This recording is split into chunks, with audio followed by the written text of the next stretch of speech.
सबसे पहले मुझे बताएं, न्यू स्टूडेंट्स बॉयज़ में से कौन से आए हैं जो आज फर्स्ट डे हैं? 1, 2 और 3। आप 3 लोग नए आए हो। ओके, आपको तो खूब डरा दिया इन्होंने, आपके साथ बैठे हैं। चलें, पहले मैं थोड़ा सा आपको 5-1 मिनट आपके कोर्स के मतलब बताता हूँ और ये कोर्स कैसे चलता है ये भी बताता हूँ। खासतौर पर ये आपके लिए भी ये बात होगी जिन्होंने बीच में हमें ज्वाइन किया। मतलब एक कोर्स होता है बीच में ज्वाइन करना, जैसे आप ICS का कोर्स करें और बीच में ज्वाइन करें तो गड़बड़ हो जाएगा, है ना। BSc का कोर्स बीच में ज्वाइन करें तो भी गड़बड़ हो जाएगी। अब अगर आपने पहले सेमेस्टर में कुछ और पढ़ना है, दूसरे सेमेस्टर में कुछ और पढ़ना है, तो जब आप सेकंड सेमेस्टर पढ़ रहे होगे, पहले सेमेस्टर का उससे कोई इंट्रैक्शन नहीं है, तो इसका मतलब क्या होगा, जो हम सेकंड सेमेस्टर में पढ़ रहे हैं हमें कोई प्रॉब्लम नहीं है उसे पढ़ने में। हाँ, आपका पहला सेमेस्टर मिस हो गया। अब होगा क्या कि जब आप आखिरी सेमेस्टर अपना पढ़ लोगे तो आप फर्स्ट सेमेस्टर दोबारा से पढ़ लेंगे। ठीक है, बिल्कुल यही स्टोरी आपके इस डिजिटल मार्केटिंग के कोर्स की है। डिजिटल मार्केटिंग का जो हमारा कोर्स है बेसिकली ये मुश्तमिल है मुख्तलिफ डिफरेंट स्ट्रेटजीज डिजिटल मार्केटिंग की, डिजिटल मार्केटिंग करने के मुख्तलिफ तरीके। और अगर मैं करूँ मुख्तलिफ तरीके तो इसका मतलब क्या होगा कि एक तरीका दूसरे तरीके से तो नहीं मिलता होगा ना। अगर एक तरीका दूसरे तरीके से मिलता होगा, क्लैपिंग क्यों हो रही है भाई? पहले इसका वेट कर लें, इनकी सारी क्लैपिंग कंप्लीट हो जाए फिर हम बात करते हैं।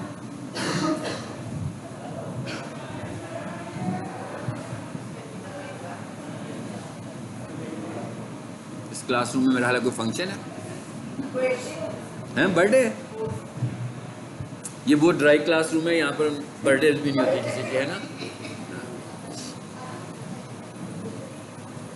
क्लासरूम में वैसे बर्थडे होनी तो नहीं चाहिए, ठीक है, मतलब ठीक बात तो नहीं है।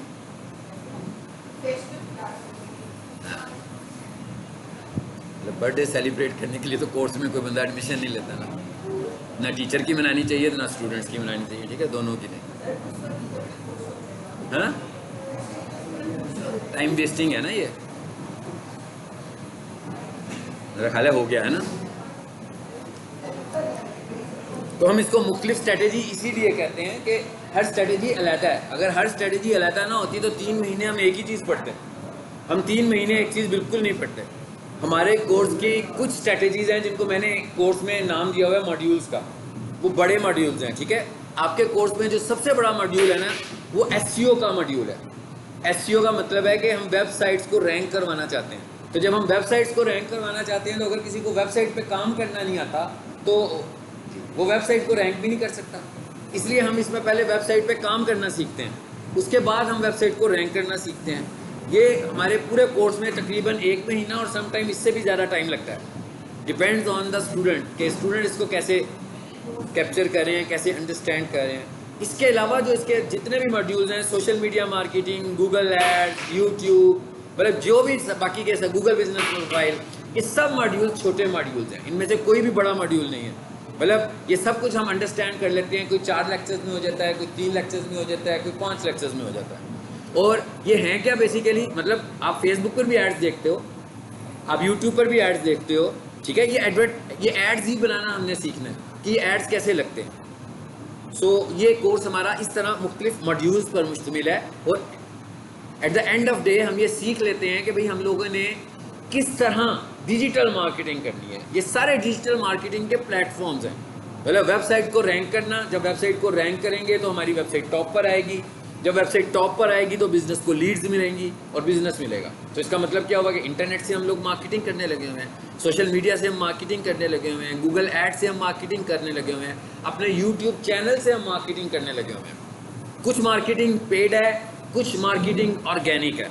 पेड का मतलब है कि पैसे दे के मार्केट करते हैं, और कुछ ऐसी मार्केटिंग है जिसमें हम पैसे नहीं देते बल्कि फ्री कर रहे होते हैं, नेचुरल तरीके से करते हैं कि भाई गूगल के स्टैंडर्ड्स को, जैसे आपने कोर्स के लिए पैसे दिए, सर्टिफिकेट लेने के लिए नहीं पैसे दिए। ऐसे नहीं कहा आपने कि भाई डिजिटल मार्केटिंग का डिप्लोमा कितने में मिलेगा, ऐसे ही है ना, वो आपको पढ़ के मिलना है, लेकिन आपने सीखने के पैसे दिए। सेम इसी तरीके से हमारे पास मार्केटिंग के भी ये 2-3 मैथड्स हैं।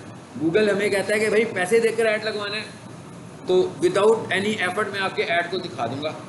अगर पैसों के बगैर ऐड लगवाना है तो मेरे स्टैंडर्ड्स को फॉलो करो। मेरे ये वाले स्टैंडर्ड्स हैं, जब आप ये स्टैंडर्ड्स फॉलो करेंगे तब आपको मैं रैंक दूंगा, नंबर दूंगा और आपकी वेबसाइट टॉप पर आ जाएगी। ठीक है, ये मैंने एक मुख्तसर सा उन लोगों के लिए बताया जो न्यू स्टूडेंट्स हैं कि हम लोग पढ़ने क्या जा रहे हैं। आज हमारा एक टॉपिक किया जाए, आज हमारा टॉपिक तो नहीं है, आप बॉयज़ लोग एक साइड पर नहीं हो सकते हैं, गर्ल्स कुछ आ रही है, बेटा आप इस तरफ आ गए। ठीक है, बेशक आगे भी आ सकते हैं, मैं अगर आना किसी ने आगे आना हो आगे भी आ सकता है।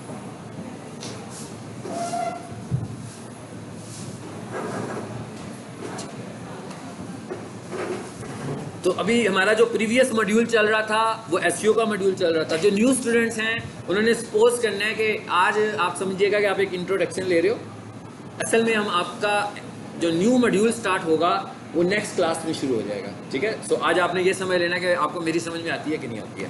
जो न्यू स्टूडेंट्स आए हैं, ठीक है, उनको आज सिर्फ इतना ही डिसाइड करना है। उसके बाद नेक्स्ट क्लास में हमारा नया मॉड्यूल शुरू होगा और आपका कोर्स वहाँ से शुरू होगा, एसईओ से नहीं शुरू होगा। इसका मतलब क्या होगा कि एसईओ पूरा, आप जो मैं कह रहा हूँ ना 1 महीना या 1 महीने से ज़्यादा लगता है, वो आप पूरे का पूरा दोबारा पढ़ोगे। आपका कोर्स शुरू होगा गूगल एड्स के साथ। ये क्या होता है, ये जब हम शुरू करेंगे पूरा इंट्रोडक्शन लेंगे। हमारा कोर्स मेजर, हमारा जो कोर्स है ना, ये ज़हन में रखें, प्रैक्टिकल है। हमारा कोर्स बिल्कुल थ्योरेटिकल नहीं है। ऐसा नहीं है कि मैंने कुछ पढ़ाना है, कोई किताब देनी है, कोई नोट्स देने हैं, नो। मैंने आपको इंटरनेट मार्केटिंग करने के तरीके सिखाने हैं और मैंने आपसे कहना है कि इन तरीकों को इम्प्लीमेंट करें। यानी आप ऑनलाइन काम करेंगे तो आप सीखेंगे। और ये वाला जो कोर्स है इसमें आपका कंट्रीब्यूशन एक्स्ट्रा ऑर्डिनरी ज़्यादा है।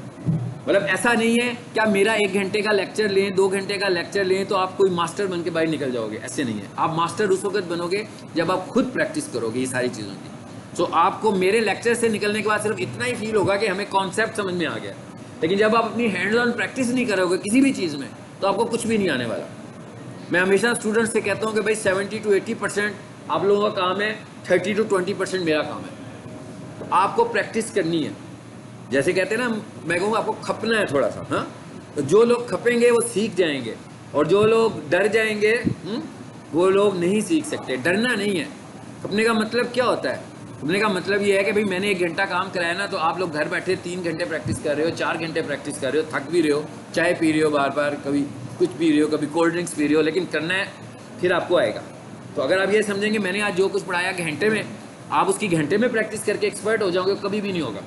1 घंटे में तो सवाल ही पैदा नहीं होता ना, क्योंकि आपको उसमें एक्सपर्टीज के लेवल पर जाना है ना, उस लेवल पर। और ये भी नहीं हो सकता कि जिस लेवल पे मैं आपको बता रहा हूँ कि आप पहले ही महीने में उस लेवल पर चले जाओगे। मेरे कोई एक्सपीरियंस बुक्स के एक्सपीरियंसेस नहीं है। मैं आपको जो कुछ पढ़ाता हूँ ना, मेरे रियल लाइफ एक्सपीरियंसेस हैं जो मैं आपसे शेयर करता हूँ। रियल लाइफ एक्सपीरियंस का मतलब क्या है कि मैं जिन क्लाइंट्स को एंटरटेन कर रहा होता हूँ, मैं जो उनकी जिस तरह डिजिटल मार्केटिंग कर रहा होता हूँ, उसमें जो प्रॉब्लम्स आते हैं, जो नई नई स्ट्रेटेजीज यूज़ करते हैं, मैं वही सारी आपसे डिस्कस करता हूँ कि भाई इस तरह करना है हम लोगों ने। तो इसका मतलब क्या हुआ कि ये चीज़ें ऐसी हैं जो कि आहिस्ता आहिस्ता आप मज़ीद पॉलिश होते जाओगे। लेकिन एक टास्क तो हमारा है कि हमने एसईओ सीखी है, तो हमें वेबसाइट की एसईओ करनी है। हर हालत में वेबसाइट की एसईओ करनी है। जो स्ट्रेटेजीज हमने सीखी है उनको इम्प्लीमेंट करना है। सो अगर आपको ऐसा लगे कि मैंने कोई आपको काम दिया और आपको उसने 50% आपने उसे अचीव कर लिया, तो इसका मतलब ये है कि आप पहला फेज़ क्रॉस कर चुके हुए हैं। इसका मतलब ये नहीं है कि आप नाकाम हो गए हो, क्योंकि इसका मतलब है कि आपको कुछ आ गया। लेकिन अगर मैंने आपको कोई टास्क दिया तो आपको कुछ समझ ही नहीं आ रहा, आप शुरू भी नहीं कर पा रहे हो उसको, या आपसे 5% होता है, 10% होता है, इट्स मीन कि आपने नहीं किया। लेकिन अगर आप 50% तक उसको लेकर पहुंच गए हैं, इसका मतलब ये है कि आपको आगे, अब आपको आज 1 महीना प्रैक्टिस की है, 1 महीना और प्रैक्टिस करेंगे, आप और ज़्यादा पॉलिश हो जाओगे। तो कम से कम आपको 50% के लेवल पर आना है। अगर आप 50% के लेवल पर आ जाते हैं तो इसका मतलब ये है कि आप सही ट्रैक पर हैं। आप और ज़्यादा प्रैक्टिस करेंगे तो आप और पॉलिश होंगे। जब तक आप लोग मुख्तलिफ प्रोजेक्ट्स पे काम नहीं करेंगे उस वक्त तक आप पॉलिश नहीं हो सकते। आप एक ही चीज़ बनाएंगे ना, अगर मैं कहूँगा भाई मैंने आपको रिजल्ट कार्ड बनाना सिखा दिया, आप घर में जाकर 50 दफ़ा भी रिजल्ट कार्ड बना लेंगे ना, तो आपको रिजल्ट कार्ड ही बनाना आएगा, कुछ और बनाना नहीं आएगा। तो जब आप प्रोजेक्ट्स पे काम कर रहे होंगे तो फिर आपको रियल लाइफ इश्यूज नज़र आते हैं, फिर आप उनको देखते हो। हर किसी के साथ अलग इशू होता है, आप उस इशू को रिजॉल्व करने की कोशिश करते हैं, तो फिर आप लोग सीखते हैं ज़्यादा चीज़ें। ठीक है, एसईओ को आप समझो कि हमारी कंप्लीटेड है। अब हम सिर्फ एक कॉन्सेप्ट लेने लगे हैं कि लिंक बिल्डिंग होती क्या है।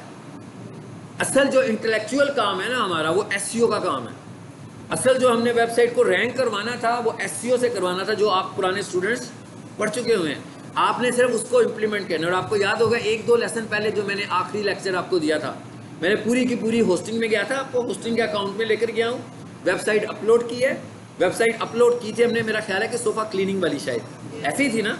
आप उसको अगर देखोगे ना तो आपको पहली 20-25 पोजीशन में कल से नज़र आना शुरू हो गई है, ठीक है ना। इसका मतलब क्या हुआ? इसका मतलब ये हुआ कि अगर हम अब इसको आप अच्छा समझने का तरीका क्या है कि आपके पास होस्टिंग होनी चाहिए।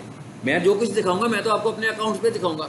ऐसा मुमकिन तो नहीं ना कि मैं क्लाइंट्स के अकाउंट स्टूडेंट्स को दूँ कि जाओ भी इसके पे काम करो। आपको अपना काम करना है खुद से, आपको होस्टिंग परचेज करनी है। क्योंकि अगर आप सिर्फ ऑफलाइन रहेंगे, किसी हद तक तो हम ऑफलाइन काम करेंगे, लेकिन 100% ऑफलाइन काम तो नहीं हो सकता ना। कुछ काम ऐसा है जो ऑनलाइन है, उसके लिए हमें छोटे छोटे रिसोर्सेज की ज़रूरत है। और मैंने आपसे शेयर किया था कि भाई आप लोग होस्टिंग ले लो, इतने सारे स्टूडेंट्स हो, मिल के ले लो एक दफ़ा, ठीक है ना। जैसे वो बर्थडे केक, सर की सालगिरह मनानी है तो एक केक लेकर आओगे ना सारे पैसे डाल के कि सर की सालगिरह है, तो एक होस्टिंग परचेज कर लो भाई। पता लग रहा है भाई 4000 की 3000 की होस्टिंग है, 25 स्टूडेंट्स हैं, थोड़े थोड़े पैसे ही आएंगे ना। पिज़्ज़ा समझ के समझे पिज़्ज़ा खरीदने जा रहे हैं, एक होस्टिंग खरीद लिया और साल भर के लिए है भाई। ऐसे नहीं है कि ख़त्म हो जाएगी फ़ौरन, पूरे साल आपके पास रहेगी वो होस्टिंग। तो आप मिलकर ग्रुप की सूरत में लैब में आकर ग्रुप बनाकर उस पर प्रैक्टिस करेंगे, आपके पास ऑनलाइन एक्सेस हो जाएगा किसी चीज़ का। मैं आपसे पैसे ले लूँ? ओके ठीक है, बिल्कुल सही है, बिल्कुल ठीक है। मैं भी इसीलिए नहीं पैसे लेता, ठीक है। पैसों में लेने वाला मैं कोई काम नहीं करता हूँ, ठीक है। मैंने और एक और बात याद रखें, अगर मैं आपसे कहूँगा ना कि मुझसे खरीद लो तो इसका मतलब है मैं आपको कुछ नहीं सिखाना चाहता, है कि आप सीखें ही कुछ ना। ये एक बहुत बड़ा इसका कंपोनेंट है कि आपने होस्टिंग लेनी कैसे है। अगर आप मैं कहूँगा मैं आपको होस्टिंग ले देता हूँ तो फिर आपने क्या सीखा? आपने तो कुछ नहीं सीखा ना। आप होस्टिंग लेने के लिए जाते हैं, अनसक्सेसफुल भी होते हैं, इसका मतलब है आप सीखने के फेज़ में हैं। तो अगर मैं आपको होस्टिंग लेकर दूँ और एक यूज़र नेम दे दूँ और एक पासवर्ड दे दूँ, मसला तो हल हो गया। हो सकता है मैं भी कुछ कमा लूँ इससे, कुछ पैसे मुझे भी मिल जाएंगे, आपके पास भी यूज़र नेम पासवर्ड आ जाएगा, खुश हो जाएंगे। रियल लाइफ में जब जाएंगे और कोई बंदा कहेगा भाई होस्टिंग तो खरीद कर दो, फिर फंस जाएंगे ना कि क्या करना है भाई। मैंने आपको तरीका बताया ना कि होस्टिंग कैसे परचेज करनी है। तो भाई अगर 300 रुपया या 400 रुपया किसी एक के हिस्से में आ रहा है तो आप लोग ग्रुप की सूरत में अपने एतमाद के स्टूडेंट्स मिलकर ग्रुप बनाएं, ठीक है, और एक बंदा उसे परचेज कर ले। और उसके लिए अपना एक SOPs बनाए ना कि हम इसको लैब में बैठ के इस्तेमाल करेंगे सब स्टूडेंट्स, तो ताकि आप लोग इकट्ठे 4 स्टूडेंट 5 स्टूडेंट लैब में आए और उस वक्त उसको यूज़ करें, उसके अलावा आप उसको यूज़ ना करें। जी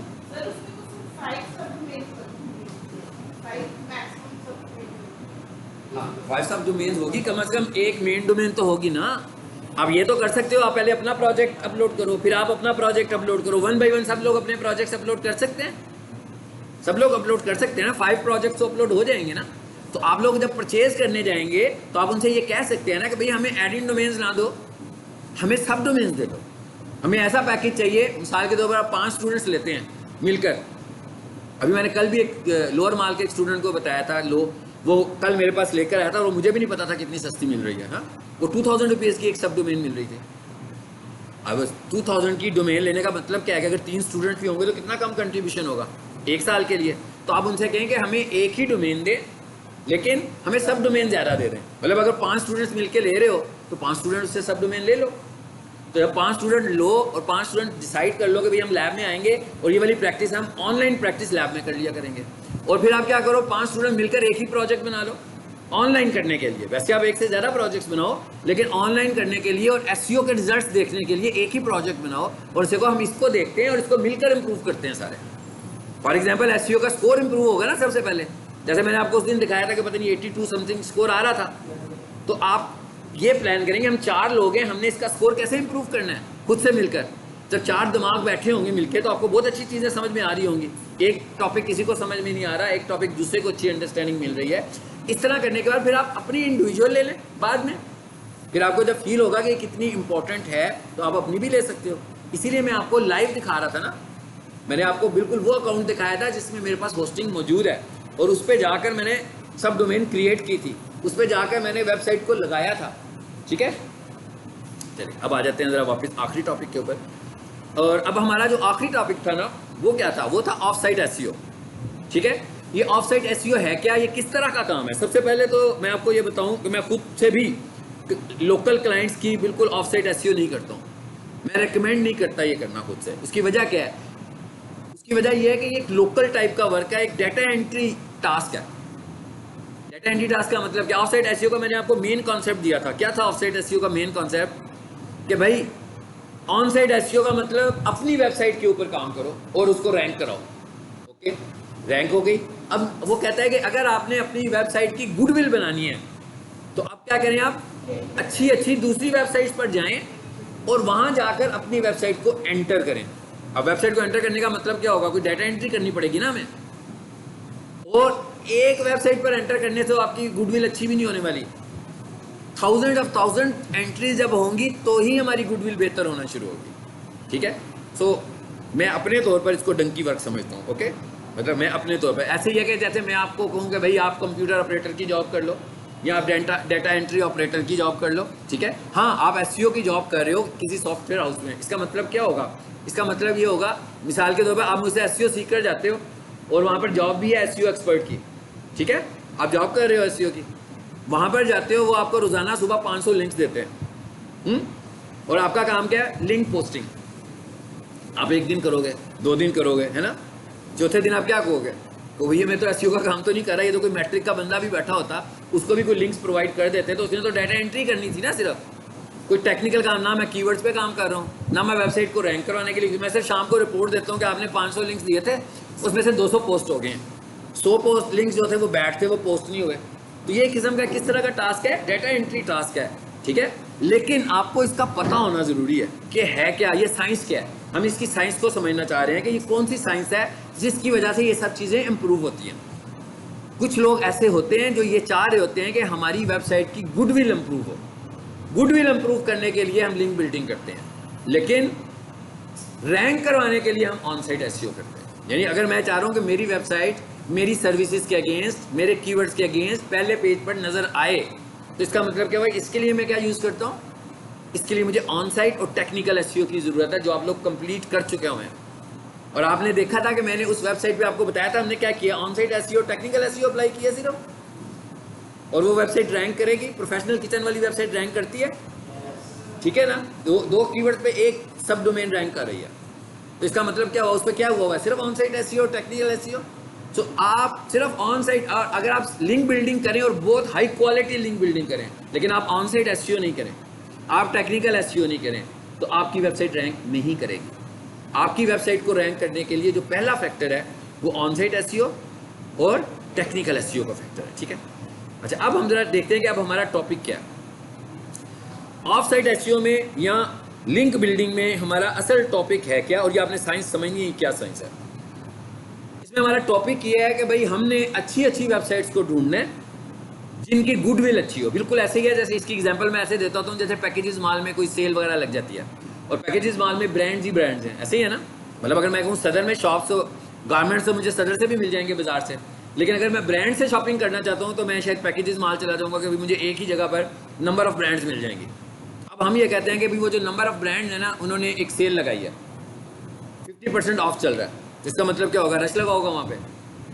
अब हम ये कह रहे हैं हम लोग कोर्सेज सेल कर रहे हैं, तो क्या तरीका है मेरा, अखबार में एडवर्टाइज कर रहा हूँ, बैनर्स लगा रहा हूँ, नीचे रिसेप्शन पे हैं स्टूडेंट, आप इतने सारे स्टूडेंट्स बैठे हुए हैं, किसी और ने डिजिटल मार्केटिंग करनी होती है, वो आपको बताते हैं, आप कहते हो भाई मैं भी कर रहा हूँ, आ जाओ मेरे साथ, आप भी कर लो। मतलब एक तो सिंपल मार्केटिंग हो रही है। अब मैंने ये कहा कि भाई वहाँ पर 50% ऑफ चल रहा है ब्रांड्स पे, और वहाँ पर हर ब्रांड की ऑडियंस मौजूद है, रश लगा हुआ है ना, मतलब एक ऑडियंस नहीं है, डिफरेंट किस्म की ऑडियंस है। एक ब्रांड की है, पिज़्ज़ा हट की अलग ऑडियंस है, मैकडोनल्ड की अलग ऑडियंस है, शॉप्स में जाएंगे उनकी अलग अलग ऑडियंसेस हैं, तो बहुत सारे लोग वहाँ पर आ रहे हैं। तो मैंने एक प्लान ये बनाया, मैंने कहा भाई मैं स्टैंडीज बनाता हूँ कोई 20-25, इतनी ब्रांड्स हैं अगर पैकेजेस माल में, तो हर ब्रांड की एंट्रेंस के ऊपर, एंट्रेंस मतलब अंदर आने के बाद, बाहर नहीं, बाहर तो बैनर भी लगा हुआ है ना सड़क के ऊपर, अंदर आने के बाद अपनी स्टैंडी को रख देता हूँ, उस पर आपका डिजिटल मार्केटिंग का कोर्स लिखा हुआ है, मैं भी और कोर्सेज भी लिखे हूँ। अब कोई भी बंदा जब उधर से कपड़े खरीदने जा रहा है, जैसे ही वो अंदर एंटर होता है ना, तो उसको पीक सोल्यूशन नजर आता है उसमें। अब हो सकता है कि उसका माइंड सेट होता पहले से, कुछ लोगों का पहले से होता, कुछ उसे देख के माइंड बनाते कि यार डिजिटल मार्केटिंग करते हैं अपने बिजनेस को ग्रो करने के लिए। तो जैसे ही उसने उसको देखा ना यहाँ पर, और फिर उसने कहा कि भाई मैं तो इस वक्त बड़ी अच्छी ब्रांड में आया हूँ और ये ब्रांड इसको रिकमेंड कर रही है, अंदर लगाने का तो मतलब यही है ना कि ब्रांड उसको रिकमेंड कर रही है। इसका मतलब क्या हुआ कि वर्चुअली मुझे एक वोट मिल गया, वर्चुअली मतलब फिजिकली ये उनकी ड्यूटी नहीं लगा कर आया मैं कि भाई जो बंदा आएगा उसे आपने कहना भाई कंप्यूटर कोर्स करना होगा तो इसी कॉलेज से करना, ये नहीं कहा। वर्चुअली एक अंदर आ रहा है, फ्लैक्स नज़र आ रही है, उसका एक माइंड बन रहा है कि भाई अगर तो इन्होंने इसको रखा हुआ है तो इसका मतलब है इसमें कोई दम होगा। तो अब मुझे क्या हुआ, एक वोट मिल गया उधर से, अब मुझे कितने सारे वोट मिलना शुरू हो गए। अब इससे क्या होगा, मेरी वर्चुअल गुडविल बढ़ रही है। अब इतने सारे लोग जो उधर 20 दिन जा रहे हैं रोजाना, मुख्तलिफ किस्म के लोग, वो जब मेरी फ्लैक्स को उस ब्रांड के अंदर देखते हैं ना, तो वो ब्रांड मुझे वोट कर रही है। ऐसे वोट नहीं कर रही कि कोई फिजिकल वोटिंग हो रही है, ऐसे वोट कर रही है कि माइंड सेट्स लोगों के बन रहे हैं, उस ब्रांड के लोगों के माइंड सेट्स बन रहे हैं। अब जब उन्होंने कोर्सेज करने होंगे वो मेरे पास आएंगे। अब क्या हुआ कि एक गुडविल थी मेरी अपनी और एक गुडविल थी उन ब्रांड्स की, अब वो दोनों मिलकर मेरी गुडविल बढ़ गई। मेरी गुडविल बढ़ गई ना। फॉर एग्जाम्पल मैं कहता हूँ, ये सब चीज़ें मैं वर्चुअल डिस्कस कर रहा हूँ ना आपसे, लेकिन मैं ये कहूँ कि ब्रांड्स में फ्लैक्स लगाने से पहले, स्टैंडीज लगाने से पहले मेरी गुडविल फॉर एग्जांपल 100 में से थी 15, लेकिन जब मैंने ये ब्रांड में सब कुछ रखा तो मेरी गुडविल हो सकता है 40 पे चली गई हो। इसका मतलब गुडविल बढ़ी मेरी। इट इज़ लिंक बिल्डिंग, ये है लिंक बिल्डिंग। हम क्या कह रहे हैं कि जिस वेबसाइट की अथॉरिटी अच्छी है उस वेबसाइट पे जाओ और अपना लिंक पोस्ट कर दो। जब उस वेबसाइट पे हमारा लिंक लगा होगा तो वो वेबसाइट क्या करेगी, वो हमें वोट करेगी कि भाई, अब उसकी अथॉरिटी सपोज कह लें, मैं कहता हूँ फेसबुक की अथॉरिटी 100 होती है, 100 आउट ऑफ 100, मेरी अथॉरिटी जो है ना वो 2.4 है। इसका मतलब क्या हुआ कि अगर मेरी फेसबुक पर मेरे बिजनेस की प्रोफाइल बनी है तो क्या फेसबुक मुझे वोट कर रहे हैं कि भाई ये एक अच्छा बिजनेस है, आप इस पर जा सकते हैं। बोल के नहीं कर रहा, बता भी नहीं रहा, लिख भी नहीं रहा, लेकिन उसकी वजह से क्या हो रहा है, मेरी अथॉरिटी बढ़ना शुरू हो गई है। इस तरह और जितने सोशल मीडिया के प्लेटफॉर्म्स होंगे सभी 90 to 100 की गुडविल पर होते हैं। यानी अभी मैं बताता हूँ ये डोमेन अथॉरिटी चेक कैसे करनी है। तो इस गुडविल पर होंगे, तो जब मैं इस जगह पर जाकर अपनी अपनी प्रोफाइल्स बनाऊंगा तो क्या होगा, मेरी गुडविल बढ़नी शुरू हो जाएगी। हो सकता है ये काम जब मैं कंसिस्टेंटली करता रहूँ तो मैं 2.4 से 10.4 पे चला जाऊँ, फिर मैं 20 पर चला जाऊँ। इससे मैं कीवर्ड्स रैंक नहीं करवा रहा हूँ, इससे मैं सिर्फ अपनी अथॉरिटी इंप्रूव करवाने लगा हूँ। तक कोई बंदा वेबसाइट की अथॉरिटी को जब चेक करेगा तो उसे मेरी अथॉरिटी ज़्यादा लग रही होगी, अच्छी लग रही होगी, ठीक है। अब मैं ये कह रहा हूँ कि मैंने आपसे कहा कि फेसबुक की अथॉरिटी जो है वो 100 है। डोमेन अथॉरिटी, डोमेन मतलब वेबसाइट है ना हमारी abc.com, ये डोमेन है, facebook.com एक डोमेन है। तो मैं चेक करना चाह रहा हूँ कि भाई इस वक्त डोमेन अथॉरिटी किसकी क्या है। सो डोमेन अथॉरिटी का जो स्टैंडर्ड है वो गूगल नहीं है, यानी गूगल नहीं कह रहा कि डोमेन अथॉरिटी क्या होती है, कितनी होनी चाहिए, इसकी वैल्यू कौन सी है। इसके लिए एक और कंपनी है मॉज के नाम से जो ये स्टैंडर्ड सेट करती है कि डोमेन अथॉरिटी क्या है। यानी इसका मतलब क्या हुआ कि हम उसके स्टैंडर्ड्स को फॉलो कर रहे हैं, मॉज के स्टैंडर्ड्स को। इसीलिए मैं कह रहा हूँ कि गूगल में रैंकिंग का इससे कोई ताल्लुक नहीं है। अब मैं ये कह रहा हूँ कि मुझे डोमेन अथॉरिटी चेक करनी है। सिंपल मैं करने लगा हूँ, जैसे आप लोगों ने घर जाके किसी भी वेबसाइट की डोमेन अथॉरिटी चेक करनी हो, आप लिखोगे ऑनलाइन। आज मैं जो टॉपिक पढ़ा रहा हूँ ना नए स्टूडेंट्स के लिए बता रहा हूँ कि हमने पूरा महीना भर जो कुछ पढ़ा है ना, आज वाले टॉपिक का उससे कुछ लेना देना नहीं है, लेकिन ये पार्ट एसईओ का ही है। आप पढ़ोगे इसे एसईओ में, लेकिन आपको मेरी बात समझ में आनी चाहिए। आज मतलब हम जो आज बात करें वो समझ में आए, इसलिए कि हम जो कंटेंट समझ रहे हैं उसका पिछली क्लास से कुछ लेना देना नहीं है। ये वाला कंटेंट हम आज ही समझ रहे हैं, इसका 1 लेक्चर ही है सिर्फ, ठीक है। क्या लिखा हुआ है जी, online website domain authority checker, लिख दिया मैंने। हमारे पास ऑनलाइन बहुत सारे टूल्स हैं जो हमें ये फैसिलिटी देते हैं कि हम बहुत सारी चीज़ें एसईओ के लिए टेस्ट कर सकते हैं, चेक कर सकते हैं। और ये टूल्स किसी हद तक फ्री हैं और मोस्टली ये पेड होते हैं। तो जो कंपनीज ये टूल्स बाय करना चाहती हैं वो इन्हें बाय भी करती हैं, ठीक है। और इस तरह की बहुत सारी वेबसाइट्स हैं जो ये टूल सेल कर रही होती हैं।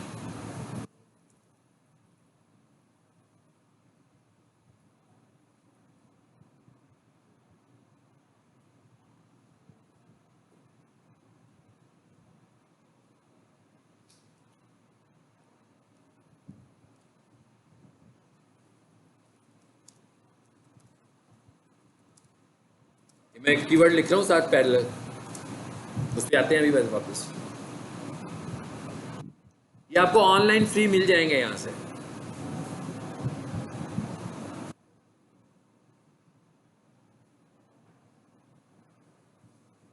ये मैं अभी आपको दिखाता हूँ।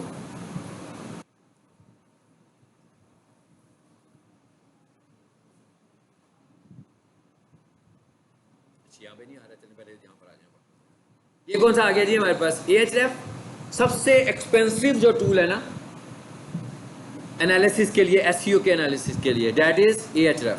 तो अगर आप कोई टूल्स का पैकेज लेते हो तो उसके अंदर ये Ahref शामिल नहीं होता। अगर आपको ये टूल यूज़ करना हो पेड, ये काफ़ी हिस्सा इसका फ्री भी है, अगर आपने ये वाला टूल पेड यूज़ करना हो तो फिर आपको क्या करना पड़ता है, इसको अलहदा से बाय करना पड़ता है, इसको अलहदा से परचेज। और ये सब टूल मंथली सब्सक्रिप्शन पे होते हैं, मतलब ये ऐसे नहीं है कि लाइफ टाइम किसी की पेमेंट नहीं है, सब आपको टूल्स मिलेंगे फॉर 30 डेज, ठीक है। तो लेकिन आप देखें मैं इसको भी पेमेंट के बगैर यूज़ करूँ, और मैं खुद डिजिटल मार्केटिंग करता हूँ, मैं खुद एसईओ करता हूँ, मैं बिल्कुल पेड टूल यूज़ नहीं करता, क्योंकि मैं ये समझता हूँ कि अगर आप पेड टूल्स को यूज़ करेंगे तो इसका मतलब है कि आप रिसर्च नहीं कर रहे, और अगर आप रिसर्च नहीं कर रहे तो इसका मतलब ये हुआ कि आप लेटेस्ट मार्केटिंग की स्ट्रेटजीज पे काम कर ही नहीं सकते। क्योंकि मैं अगर टूल से ही कीवर्ड बना लूँ, सब काम मैंने टूल से ही करवा लेने हैं, मुझे क्या पता मार्केट में क्या चल रहा है, मुझे क्या पता मेरा कीवर्ड क्या, मेरा कंपटीटर क्या करने लगा होगा इस वक्त। हम जो भी काम करते हैं रिसर्च करके करते हैं, और रिसर्च करने का मतलब क्या होता है, गूगल से हम हेल्प लेते हैं और अपने कंपटीटर्स को देखते हैं कि कंपटीटर्स इस वक्त क्या स्ट्रेटजी यूज़ कर रहे हैं, उसके मुताबिक हम अपनी स्ट्रेटजी बनाते हैं। चलो जी, यहाँ पर क्या आ गया, कहता है नीचे लिखने का क्या तरीका, कहता है ahref.com, कहता है किसी को भी चेक करना है तो उस वेबसाइट का नाम लिखो। अगर कभी ये टूल काम ना कर रहा हो, हाँ, तो आपने परेशान नहीं होना कि पता नहीं कि हमें समझ नहीं आ रही, हो नहीं रहा, इंटरनेट की वजह से ये कभी कभी टूल काम नहीं करेगा, ठीक है। तो आप इसके जो नीचे और टूल्स आ रहे थे आप उनको भी यूज़ कर सकते हो। अभी तो उसने शुरू कर दिया काम, मेरा ख्याल है, हाँ बता दिया उसने, कहता है 100 है इसकी, मतलब टोटल डोमेन अथॉरिटी का जो स्कोर होता है वो 100 होता है। जिस वेबसाइट को मैं पहले नंबर पर आपको दिखा रहा होता हूँ, प्रोफेशनल किचन को, उसको देखें उसका क्या स्कोर है, ये वेबसाइट है। अब ये कीवर्ड पे पहले नंबर पे आती है, इंडस्ट्रियल किचन पे भी पहले नंबर पर आएगी और प्रोफेशनल किचन पे भी पहले नंबर पर आएगी। लेकिन जब मैं इसकी डोमेन अथॉरिटी चेक करता हूँ, जब मैं इसका एसईओ स्कोर चेक करता हूँ तो बहुत अच्छा है। जब मैं इसकी डोमेन अथॉरिटी चेक करूंगा तो सबसे पहली तो डोमेन अथॉरिटी का एक सबसे बड़ा फैक्टर क्या है, सब डोमेन, कि ये वेबसाइट सब डोमेन में बनी हुई है। इसका मतलब क्या हुआ कि सब डोमेन की वेबसाइट की अथॉरिटी तो वैसे ही कम होगी क्योंकि वो मेन डोमेन में नहीं है। और ये सब डोमेन की अथॉरिटी एसईओ का फैक्टर भी है, गूगल का फैक्टर भी है, लेकिन ये एक फैक्टर है उसका सिर्फ। उसके और जो फैक्टर्स हैं अगर आप वो फुलफिल कर रहे हैं तो ये वाला फैक्टर बैक एंड पे जा सकता है। यानी कि सिर्फ ये एक फैक्टर नहीं है रैंक करवाने का, बहुत सारे फैक्टर में से एक फैक्टर है ये। तो इसका मतलब क्या हुआ, अगर आप बहुत सारे फैक्टर अप्लाई कर रहे हैं और इस एक को छोड़ भी दें तो एक फैक्टर कम होगा ना, बाकी तो सारे अप्लाई होंगे। देखें जरा इसकी क्या डोमेन अथॉरिटी आई है। इसका मतलब क्या हुआ, इधर अगर हम बैक लिंक्स लगाएंगे, कह रहा कोई लिंक नहीं लगा हुआ, उसके बावजूद ये वेबसाइट रैंक कर रही है। अब मुझसे कुछ आप भी कर लीजिएगा, घर जाके मैं करता रहूँगा तो फिर क्या, ठीक है। अब आप लोगों ने, मैंने आपको तरीका बता दिया। अब आप जो जिस वेबसाइट को घर जाके ट्विटर को देखो, लिंक्डइन को देखो, इसहाक.आई को देखो, Jio.tv को देखो, ARY को देखो, जितनी भी वेबसाइट्स हैं सबकी डोमेन अथॉरिटी चेक करें, आपको पता लगेगा। जैसे अभी मैंने कहा इसके बाद आप ट्विटर को देखिएगा, ट्विटर मेरा ख्याल है 90s में है, ट्विटर की डोमेन अथॉरिटी 90s में है। कोरा एक मैंने आपको वेबसाइट बताई थी, याद है ना, फोरम के लिए, उसकी जाकर चेक कीजिएगा, उसकी भी 90s में होगी। अच्छी डोमेन अथॉरिटी जो होती है, जिसे हम अच्छी डोमेन अथॉरिटी कंसीडर करते हैं, दैट इज 40। इनके मिनिमम जो अच्छी डोमेन अथॉरिटी है वो 40 है। अगर आप डोमेन अथॉरिटीज में प्ले कर रहे हैं, डोमेन अथॉरिटीज में खेल रहे हैं आप, यानी आपने आपकी कंसीडरेशन डोमेन अथॉरिटी है, तो फिर हम क्या कहते हैं कि मिनिमम, मिसाल के तौर पर जैसे आप लिंक बिल्डिंग कर रहे हो, तो इसका मतलब क्या हुआ कि मतलब आपकी डोमेन अथॉरिटी 2.4 है, आप किसी साइट पर जाते हो उसकी डोमेन अथॉरिटी 7 है, तो यहाँ पर लिंक लगाने का तो कोई फायदा नहीं होगा। कम से कम मुझे ये देखना है कि डोमेन अथॉरिटी 30 या 30+ होनी चाहिए, बट रिकमेंडेड कौन सी है, 40 है। अच्छी क्या है, 50 बहुत अच्छी है, 60 उससे भी अच्छी है, 100 तो कुछ, लेकिन 100 किसकी होगी, जो मर्जी कोशिश कर ले 100 पे तो नहीं जा पाएगा। 100 पे तो कोई ऐसा प्लेटफॉर्म भी जा सकता है जिसपे सारी दुनिया मौजूद हो। तो फेसबुक इसलिए 100 पर है कि सारे लोग फेसबुक पर अपने अकाउंट्स बनाने लगे हुए हैं। OLX की चेक कीजिएगा, OLX की डोमेन अथॉरिटी क्या है। अलीबाबा की चेक कीजिएगा, अलीबाबा की डोमेन अथॉरिटी क्या है। तो जिस पे जितनी अच्छी ट्रैफिक होगी, जितनी फ्रीक्वेंट ट्रैफिक होगी, उसकी डोमेन अथॉरिटी उतनी अच्छी होगी, ठीक है। अब हमें ये तो पता लग गया कि डोमेन अथॉरिटी क्या होती है, और हमें ये भी पता लग गया कि लिंक बिल्डिंग में हम अपनी डोमेन अथॉरिटी को बेहतर करना चाहते हैं। कि भाई, और ऐसे अब ये भी आपको पता लग गया कि ऐसे नहीं होगा कि आज रात को आप बैठे और आपने कहा भाई सुबह फजर की नमाज तक मैंने डोमेन अथॉरिटी अच्छी कर लेनी है, ऐसे नहीं होगा। इसने टाइम लेना है आपका, नंबर ऑफ मंथ्स लेने हैं, नंबर ऑफ ईयर्स लेने हैं। लेकिन अगर 2 किया है और आप मुसलसल काम कर रहे हो तो 4 महीनों में आपको चेंज नजर आएगा, 6 महीनों में आपको और चेंज नजर आएगा, 8 महीनों में आपको और चेंज नजर आएगा और आपकी डोमेन अथॉरिटी ग्रो करेगी। मगर वेबसाइट रैंक नहीं करवा रहे हैं। वेबसाइट रैंक करवाने के लिए हम यूज कर रहे हैं ऑन साइट एसईओ और टेक्निकल एसईओ, ठीक है। अच्छा, यहाँ पर एक टर्म और भी, एक चीज और भी है और उसको हम बोलते हैं स्पैम, वेबसाइट स्पैम। यानी कि कुछ वेबसाइट्स, जैसे आपकी ईमेल होती है, ईमेल में भी होता है ना स्पैम। कुछ ईमेल्स होती हैं जो सीधी उसमें चली जाती हैं आपके पास। जैसे मैं आपको कोई वीडियो भेजूं तो वीडियो जो होती है वो आमतौर पर ईमेल से बहुत कम आती है, अननोन हो गई ना ये जीमेल के लिए। जैसे मेरे लेक्चर की वीडियो जीमेल के थ्रू आपको मिले तो हो सकता है वो आपकी जीमेल में ना आए, वो आपकी स्पैम में चला जाए। जब आप उसे स्पैम में उस वीडियो को देखोगे तो आप कहोगे कि भाई ये तो स्पैम नहीं है, जो सर की वीडियो है, तो आप उस पर राइट क्लिक करके नॉट स्पैम कर दोगे। इसका मतलब ये होगा कि आप जब आपको नेक्स्ट वीडियो भेजूंगा ना वो स्पैम नहीं होगी, वो आपको सही जगह पे नजर आ रही होगी, इनबॉक्स में नजर आएगी, ठीक है। इसी तरह अक्सर स्टूडेंट्स जो ऑनलाइन आप एडमिशन फॉर्म वगैरह फिल करते हो तो उनको जब वो कंफर्मेशन लेटर आता है वो स्पैम में चला जाता है, या उन्हें जो कोड आता है वो स्पैम में चला जाता है, क्योंकि ये भी एक रूटीन मैसेज नहीं होता उनकी वेबसाइट के लिए, ईमेल के लिए। तो कई स्टूडेंट तो यही समझ रहे होते हैं कि हमें जवाब नहीं आ रहा ईमेल का। आपको जब भी कोई बंदा ईमेल करे या आपको पता लगे कि आपको कोई, आप स्पैम जरूर चेक करें, लेकिन स्पैम में आप सिर्फ वो ईमेल क्लिक करें जो ईमेल आपको पता हो कि ये आपसे रेलिवेंट है। जो ईमेल आपको नहीं पता कि आपसे रेलिवेंट है, आपको सस्पिशियस लग रही है, वो सस्पिशियस हो भी सकती है। फॉर एग्जाम्पल, आपका फेसबुक अकाउंट है जहां से आप फेसबुक एड्स चलाते हो, ठीक है। अब फेसबुक एड अकाउंट की ज़रूरत होती है हमें ऐड चलाने के लिए। सपोज मुझे एक ईमेल आती है, और ईमेल क्या आती है मुझे, ईमेल आती है कि आपका फेसबुक अकाउंट सस्पेंड हो गया है, अगले 24 घंटों में हम आपका फेसबुक अकाउंट रिमूव कर देंगे, इस लिंक पर क्लिक करें to recover your Facebook account, ठीक है। अब तो हमारे लिए तो बहुत ज़रूरी होगा इस लिंक पर क्लिक करना, है ना, हम फ़ौरन उस लिंक पर क्लिक करेंगे। तो आप समझिए आपका फेसबुक अकाउंट हैक हो गया। मैं कहा ये था, उसकी हैकिंग एक्टिविटी थी आपके फेसबुक अकाउंट के लिए। अब अगर आप अपने फेसबुक अकाउंट को देखना चाह रहे हैं, ऐसी ईमेल भी आ गई है और आप देखना चाह रहे हैं कि मेरे फेसबुक को तो नहीं कुछ हुआ, आपने उस लिंक पर क्लिक नहीं करना, आपने सीधा फेसबुक पर जाना है और फेसबुक पर जाकर देखना है क्या फेसबुक ने आपको कोई नोटिफिकेशन दिया हुआ है इस तरह का, या फेसबुक आपको लॉगिन होने से तो नहीं रोक रहा लिंक को क्लिक किए बगैर। आपने लिंक को क्लिक किया तो आपका अकाउंट हैक हो गया। हैक होने का मतलब ये नहीं है कि जरूरी नहीं कि वो एकदम आपके लिए खुलेगा, नहीं, हो सकता है कि उसके बाद आपके अकाउंट का सारा डाटा चला जाए और बाद में वो उसको यूज़ करे किसी भी खास काम के लिए। तो ये भी एक स्पैम मेल है, ठीक है। अब आपको इससे अंदाज़ा हो चुका होगा कि वेबसाइट स्पैम होने का क्या मतलब है। यानी वेबसाइट स्पैम होने का क्या मतलब है, कोई भी ऐसा काम जो ऑटो जनरेटेड हो रहा है खुद से आपकी वेबसाइट में। अब अगर हम खुद से देखें, जो चीज़ें हमने सीखी हैं उसमें भी हमने बहुत सारी चीज़ें कुछ ऐसी भी सीखी थी जो हम ऑटो जनरेटेड की बात करते थे। चैट जीपीटी, मैंने कहा था ना भाई, चैट जीपीटी में जाओ और कंटेंट लिखवा लो। आप किसी से कंटेंट लिखवाते हैं, चलो हम नहीं बात करते दिसंबर तक, दिसंबर में आया था ना चैट जीपीटी, हम कहते हैं भाई हमने किसी से कंटेंट लिखवाया था जून में, तो चैट जीपीटी से आने से पहले भी तो बहुत सारे ऐसे एप्लीकेशंस होंगे जो आपको ऑटो कंटेंट लिखवा कर देंगे।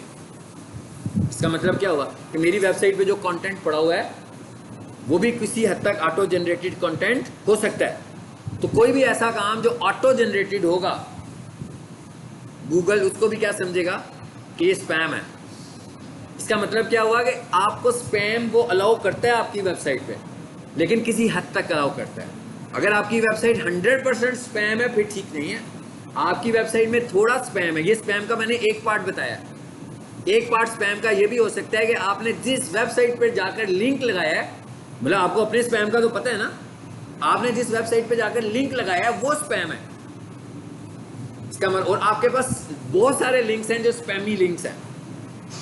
आपका क्या ख्याल है, अगर वेबसाइट से आपकी अथॉरिटी अच्छी हो रही है तो क्या आपकी वेबसाइट से आपकी अथॉरिटी खराब नहीं होगी? खराब भी होगी ना उसी तरीके से जैसे अथॉरिटी आपकी बढ़ने लगी हुई है। तो इसका मतलब क्या हुआ कि आपका स्पैम लिंक बिल्डिंग से भी इंक्रीज होगा। अगर कोई वेबसाइट शुरू में स्पैम नहीं थी, 4 साल के बाद स्पैम हो गई, इसका मतलब क्या हुआ कि वो 4 साल बाद स्पैम हुई, आपने तो 3 साल पहले उस पर लिंक लगा दिया था, तो उसका इफेक्ट आप पे भी पड़ेगा, आपका स्पैम स्कोर भी बढ़ेगा। स्पैम स्कोर की जो एक्सेप्टेबल लिमिट है दैट इज 30। यानी अगर हम पूछेंगे भाई कितना स्पैम कर सकते हैं अपनी वेबसाइट को, ठीक है, तो एनालिसिस हमें बताते हैं कि आपकी वेबसाइट 30% से ज़्यादा स्पैम वेबसाइट नहीं होनी चाहिए। ठीक है, स्पैम वेबसाइट के ऊपर बहुत स्पैमी के ऊपर बहुत सारे मुख्तलिफ कॉन्सेप्ट्स हैं हमारे पास। कोई लोग कहते हैं कि नहीं भाई 30% से ज़्यादा भी हो सकता है, लेकिन आपको 30% से ऊपर अपना स्पैम स्कोर नहीं लेकर जाना। ठीक है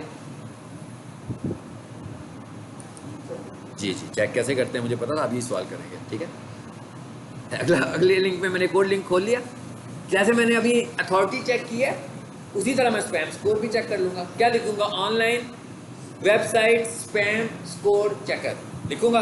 बहुत सारी वेबसाइट्स आएंगी, उनमें से मैंने कोई एक वेबसाइट खोल लिया। यहाँ आकर मैंने क्या किया मैंने एक वेबसाइट का लिंक ले दिया। मैं कहा भाई मुझे बताओ ज़रा इसका स्पैम स्कोर क्या है।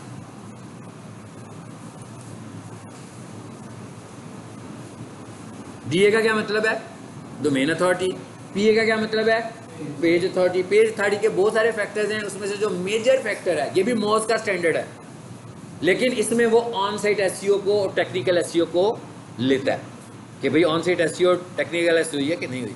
लेकिन हमें जब भी ये चीज़ें टेस्ट करनी होंगी गूगल के लिए खास तौर पर, तो हमारा टेस्टिंग प्लेटफॉर्म भी गूगल होना चाहिए, क्योंकि मोज इटसेल्फ कोई सर्च इंजन तो है नहीं कि लोगों ने मोज को यूज़ करके आपकी वेबसाइट को ढूंढना है, लोगों ने गूगल पे आपकी वेबसाइट को ढूंढना है। ठीक है, तो इसलिए हमें ज़्यादा स्टैंडर्ड्स गूगल के फॉलो करने हैं। क्लिक हुआ था कि नहीं हुआ था? जी जी, पेज अथॉरिटी है। ठीक है, ये देखें कितने सारे चीज़ें ऑप्शन आ गई हैं आपके पास। डोमेन अथॉरिटी का स्कोर आ गया। ये क्या लिखा हुआ है जी? स्पैम स्कोर एसएस लिखा हुआ है। क्या स्कोर दे रहा है स्पैम का? 28%, बिल्कुल करीब करीब है 30 के। ठीक है, ये तो मैंने ये वाली वेबसाइट दिखाई है। एक और चीज़ देखें इधर से, और कितना कुछ आपको पता लग रहा है। क्या पता लग रहा है? डोमेन की एज का भी पता लग रहा है। कहता है जी 18 साल पुरानी एज है, यानी 18 साल पुरानी वेबसाइट है ये वाली। आपको यहाँ से डोमेन की एज का भी पता लगे। आप अक्सर देखते हो व्हाट्सएप पे आपको लिंक्स आते हैं कि भाई इस पर क्लिक करो तो फ्री उम्रा हो जाएगा, है ना, या इस पर क्लिक करें तो गाड़ी मिल जाएगी आपको। तो हम सारे क्लिक भी करते हैं और अपने दोस्तों को भी भेजते हैं कि चलो यार किसी को तो गाड़ी मिलेगी, है ना। तो वो बेचारा वो जो उसका जो मकसद होता है ना उसका पूरा हो जाता है, वो अपने लिंक्स पे क्लिक ही कराना चाहता है। अब ये वाला काम दो तरह से वो करा रहा होता है, एक तो उसको ट्रैफिक चाहिए और फिर एक वो स्पैमी एक्टिविटी है, कोई आपका डाटा एक्सेस करना है उसमें। ये दो काम हो सकते हैं। ठीक है, तो इसका तरीका क्या है? पहली बात तो है कि मैं तो ऐसा कोई मैसेज देखूँ मुझे तो फ़ौरन पता लग जाता है कि ये क्या है। ठीक है, लेकिन अगर आप इस चीज़ को, जैसे कि जनाब सऊदी अरब वालों ने ना, एक इस तरह का मैसेज आ रहा था पीछे कि सऊदी अरब वालों ने फ्री उम्रा करवाना शुरू कर दिया, धड़ाधड़ व्हाट्सएप जा रहे थे। ठीक है, अब आपने क्या करना है, आपने उस वेबसाइट को यहाँ लाकर चेक कर लेना है कि भाई उसकी डोमेन लाइफ कितनी है। आपको पता लगेगा कि 6 महीने भी नहीं होगी, 6 महीने से भी कम उसकी लाइफ होगी, यानी वो वेबसाइट ही नहीं आई है, वो बेचारी ट्रैफिक ढूंढ रही है, उसके पास ट्रैफिक नहीं है, उसको ट्रैफिक चाहिए, तो आप उसको प्रॉपर ट्रैफिक दे रहे हैं। इस तरह की ट्रैफिक का फ़ायदा क्या होगा? ये एक्सटर्नल ट्रैफिक मिल रही है उसको, एक्सटर्नल लिंक से, ऑर्गेनिक नहीं है ये, यानी ये सर्च करने से तो उसे ट्रैफिक नहीं मिल रही ना। ये ट्रैफिक तो ये भी पता लगता है हमें कि ट्रैफिक लिंक से आ रही है कि ट्रैफिक ऑर्गेनिक सर्च से आ रही है। तो लिंक से ट्रैफिक ज़रूर आनी चाहिए, लेकिन एक हद तक, मतलब सारी ट्रैफिक लिंक से नहीं आनी चाहिए। लाइट आई है? ठीक है, पता लग गया आपको। स्पैम स्कोर भी हमने चेक कर लिया। अब जरा इधर आए, जरा थोड़े से फैक्टर्स को चेक करते हैं।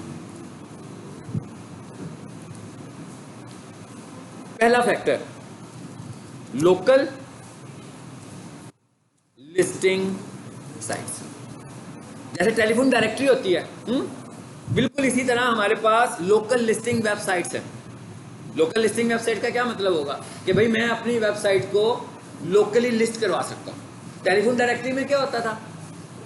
नंबर्स होते थे, भाई पूरे पाकिस्तान के नंबर मिल रहे हैं, फैसलाबाद में जाओ सारी फैसलाबाद के नंबर आना शुरू हो जाते थे। ऐसे ही है ना टेलीफोन डायरेक्टरी जो पीटीसीएल की होती थी। तो इसमें क्या होगा? लोकल लिस्टिंग में वेबसाइट की लिस्ट आएगी। इस तरह की बहुत सारी वेबसाइट्स बनी हुई हैं लोकल लिस्टिंग की, जो मुख्तलिफ वेबसाइट्स का डाटा सिर्फ एंटर कर रही हैं कैटेगरी वाइज। इसका मतलब क्या हुआ कि अगर हम एजुकेशन रन कर रहे हैं तो हमें कोई एजुकेशन की लोकल लिस्टिंग साइट ढूंढनी चाहिए और वहाँ पर जाकर अपने बिजनेस को ऐड कर देना चाहिए। अब इससे क्या होगा, अगर तो उस लोकल लिस्टिंग की डोमेन अथॉरिटी अच्छी होगी, फिर मुझे लिंक जूस मिल जाएगा उससे। लिंक जूस का क्या मतलब, वोट, यानी उसकी अथॉरिटी अगर 60 है, मेरी अथॉरिटी 1 है, तो वो वोट करेगा। जैसे ही वो वोट करेगा तो उसकी अथॉरिटी भी बढ़ेगी। It is called link juice, ठीक है, इसको हम लिंक जूस बोलते हैं कि उस लिंक का जूस आपको भी मिल गया। लेकिन इसका मतलब ये नहीं कि उसके लिंक अथॉरिटी में कुछ कमी हुई, मतलब वो 100 था और आपको देने से 99 नहीं हुआ, ना ही 99.55 हो गया, बल्कि वो 100 का 100 ही रहा। लेकिन उसने अपनी अच्छी अथॉरिटी की वजह से आपको वोट किया, तो गूगल ने, मॉज ने क्या किया, आपकी भी डोमेन अथॉरिटी थोड़ी सी बेहतर कर दी। तो एक तो हमारे पास आ जाती हैं जी लोकल लिस्टिंग साइट्स। हमने क्या करना है, हमने देखना है कि हमारी वेबसाइट्स कैसी है। पाकिस्तान की है कि ग्लोबल वेबसाइट है, मतलब एक कंट्री में चल रही है कि नंबर ऑफ कंट्रीज में हमारी वेबसाइट चल रही है। तो हम उसी हिसाब से क्या करेंगे, लोकल लिस्टिंग्स को फाइंड करेंगे। कैसे फाइंड करेंगे, इसका भी वही तरीका होगा। ये आपको मैं सारी टर्म्स बता रहा हूं कैसे आपने इन चीजों को ढूंढना है। मैंने लिखा high PR local listing sites, लिख दिया। हाई पीआर का क्या मतलब है, पीआर का मतलब है पेज रैंक, यानी मुझे ऐसी वेबसाइट दिखाओ जो अच्छे पेज रैंक वाली हो। जी ये क्या लिखा हुआ है जी, 600+ साइट्स आ रही हैं, नीचे जाते जाए बहुत सारी आएंगी, आ रही हैं, देखें लिस्ट आनी शुरू हो गई है। अब हम क्या करेंगे, इस लिस्ट पर जाएंगे, इन वेबसाइट्स को देखेंगे, जिस वेबसाइट को हम टारगेट करना चाह रहे हैं, ठीक है, उस वेबसाइट को हम चूज करके उस पर काम शुरू कर देंगे। मिसाल के तौर पर मैं इसको एक को दिखाता हूँ, इस पर क्लिक करें।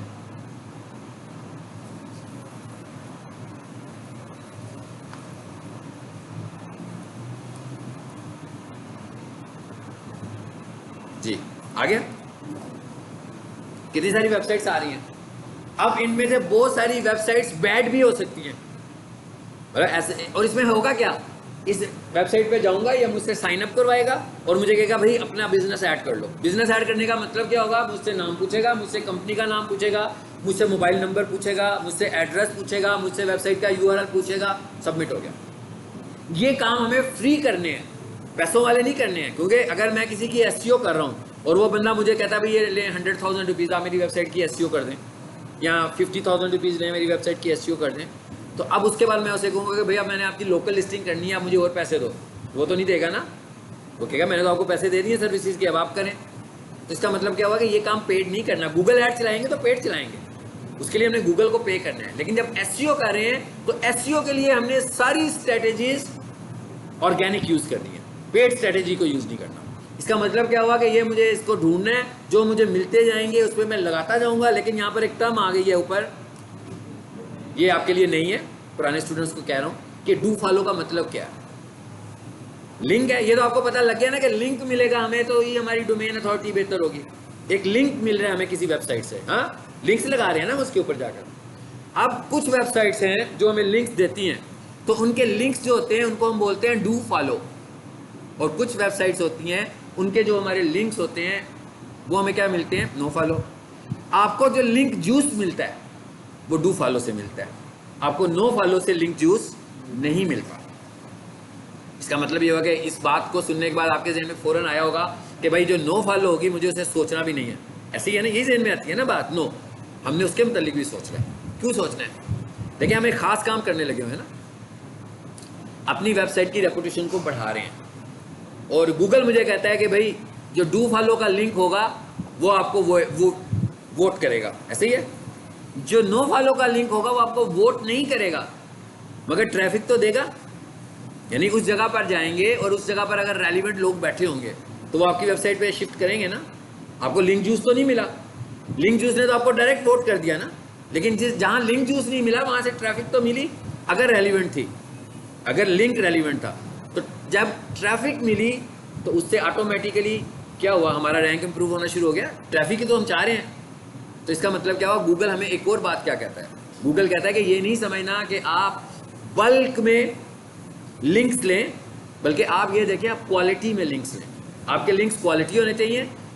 अच्छी बात है कि आपके पास डू फॉलो लिंक्स होने चाहिए, लेकिन अगर हमारे पास डू फॉलो के लिंक्स के साथ साथ नो फॉलो लिंक्स होंगे तो गूगल को ऐसा भी लगेगा कि हम ऑर्गेनिक काम कर रहे हैं। ये काम, ये जो लिंक्स हमें मिल रहे हैं, ये हमने परचेज नहीं किए कहीं से कि भाई हमने अपनी वेबसाइट की लिंक जूस बढ़ाने के लिए डू फॉलो बाय किए हुए हैं सारे के सारे। उसको लगेगा कि नहीं, ये ट्रैफिक लेकर जा रहे हैं, इसके अगर 25% या 30% नो फॉलो लिंक्स हैं तो इसने ये भी लिए हुए हैं।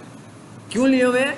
कि रेलिवेंसी है यहाँ पर। तो अब ये कहता है, एक टाइम होता था कि धड़ाधड़ लिंक्स लगाओ बस, अब वो कहता है नहीं, रेलिवेंट लिंक्स लगाओ। मिसाल के तौर पर मैं लिंक बिल्डिंग करना चाहता हूँ एक एजुकेशनल वेबसाइट की।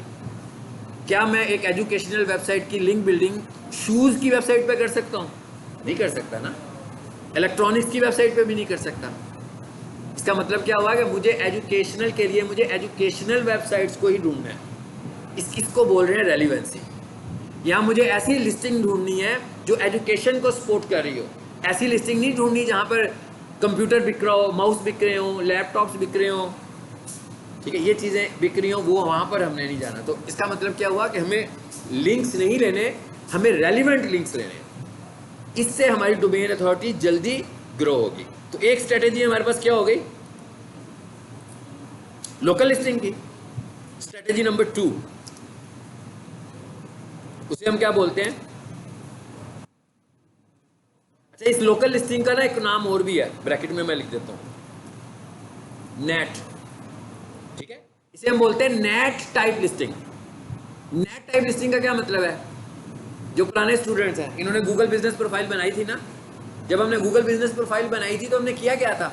अपना बिजनेस गूगल में ऐड किया और गूगल को जाकर बताया भाई ये हमारी कंपनी का नाम है, ये हमारी कंपनी का एड्रेस है और ये हमारी कंपनी का टेलीफोन नंबर है। ऐसे ही ये 3 चीज़ें बताई, हमारी लिस्टिंग अप्रूव हो गई और गूगल ने दूसरों को दिखाना शुरू कर दिया हमारा बिजनेस। इसका मतलब क्या हुआ? ये नेट क्या है?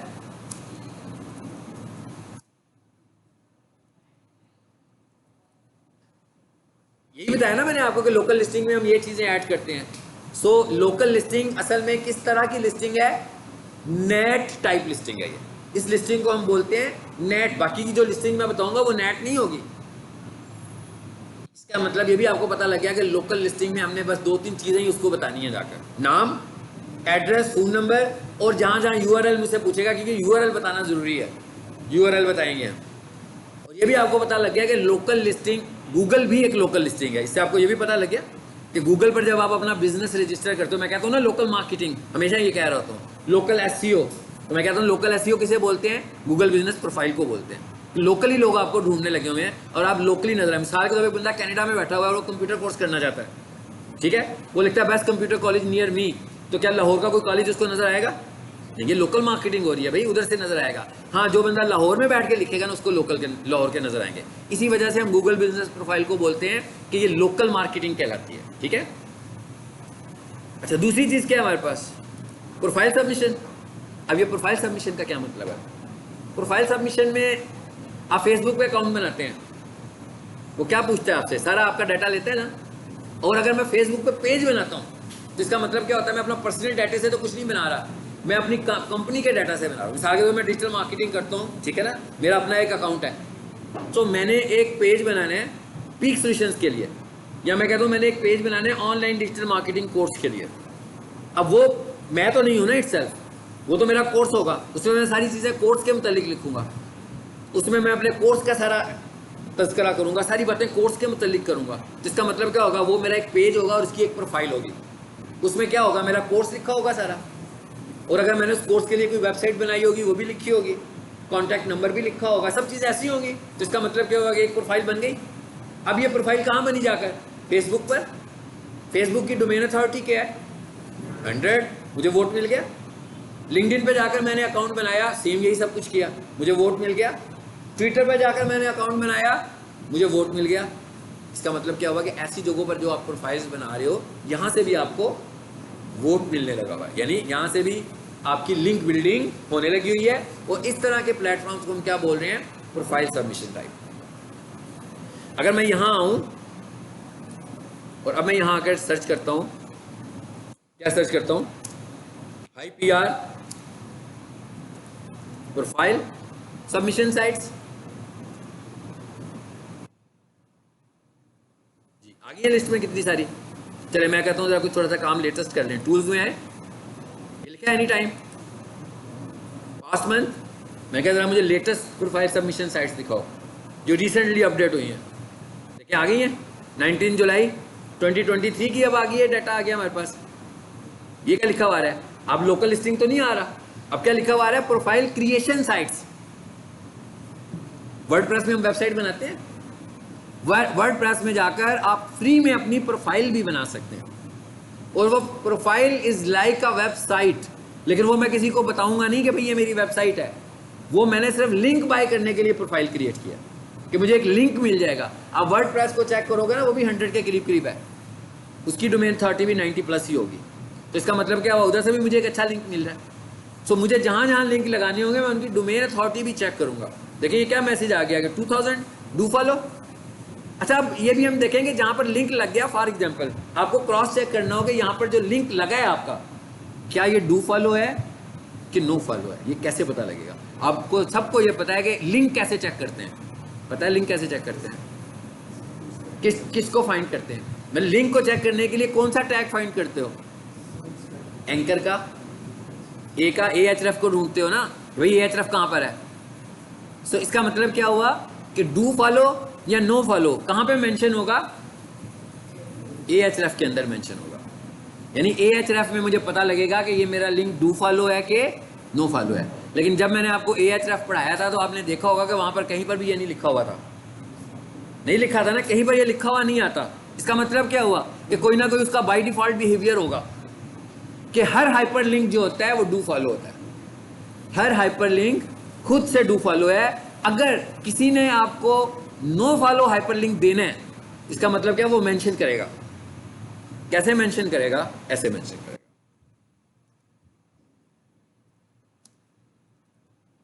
न्यू स्टूडेंट्स को ये बात समझ में नहीं आएगी, उन्होंने परेशान नहीं होना, ठीक है जी। क्या लिखा हुआ है? AHREF सपोज जो भी है यहाँ पर वेबसाइट, ये वेबसाइट का नाम लगा दिया मैंने सपोज। आगे क्या लिखूंगा मैं? रिलेशन इक्वल्स टू, इसका क्या मतलब है कि डू फॉलो लिंक है। ये लिखने की जरूरत नहीं है, बाय डिफॉल्ट बिहेवियर उसका डू फॉलो ही है। हर लिंक डू फॉलो है। लेकिन अगर किसी वेबसाइट ने आपको लिंक देना है नो फॉलो, फिर वो क्या करेगा? उसको मेंशन करेगा। अगर वो आपको लिंक देता है और उसमें कुछ मेंशन नहीं है, इसका क्या मतलब? डू फॉलो लिंक्स हैं। अगर उसका रिलेशन के एट्रीब्यूट में ना नो फॉलो लिखा है ना डू फॉलो लिखा है, तो इसका क्या मतलब हुआ कि वो डू फॉलो है। और अगर आपने ये देखना है कि कहीं ये लिंक डू फॉलो है कि नो फॉलो है, तो फिर हमने क्या किया? Relation equals to no follow. तो जिसके अंदर नो फॉलो लिखा होगा, मुझे ये यकीन हो जाएगा कि भाई इससे मुझे लिंक जूस तो नहीं मिलेगा, लेकिन ट्रैफिक मिलेगी। मतलब लिंक ये है, ये नहीं समझना कि वो लिंक नहीं रहा, वो आपको लिंक जूस नहीं दे रहा। यानी वो अपनी अथॉरिटी आपको नहीं ऐड करवा रहा कि भाई उसकी जो अथॉरिटी थी वो आपको शिफ्ट नहीं कर रहा, वो जो लिंक जूस की सूरत में कर रहा था। और वो अथॉरिटी मैंने आपसे कहा था, ये नहीं है कि 100 जिसकी होगी तो आपको मिलने से आप 50 हो जाओगे, ऐसे नहीं होगा। वो स्लो आपकी अथॉरिटी को इम्प्रूव होना है उससे, ठीक है। अब उसने कहा कि भाई ये वेबसाइट्स हैं, ये है प्रोफाइल क्रिएशन साइट्स। देखें जरा आप नीचे आके, आनी शुरू हो गई हैं।